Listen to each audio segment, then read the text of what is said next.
саламатсыздарбы? Быйыл намыска кошулганбыз Наурыз турниринен баштап. Аргымак танк деген аргымак былтыр Мурас командасында өзүм чапкам.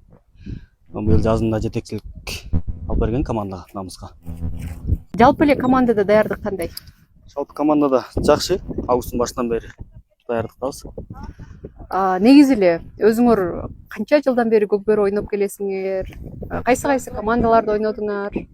Өзүм Мурас командасында 2021ден бери ойноп келебиз. Кыш лигада, биринчи лигада. Ага чейин айылдарда 2017ден баштадык. Ойноп жүрчүсүңөр. Баягы облас аралыктарда ойноп жүрчүк. Башынан эле ушул тандаган позицияңар коргоочулук беле? Ооба, башынан эле коргоочулук эле тактап атабыз.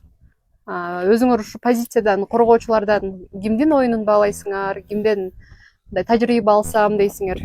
Кичирээк кезде Акбар байкенин оюнун көп көрдүк. Ошо анча-мынча Каршылаш командалардан деле. каршылаш командадан Төлөбеков Эрлан байкеники жагат. Ошол. Ийгилик анда. Рахмат.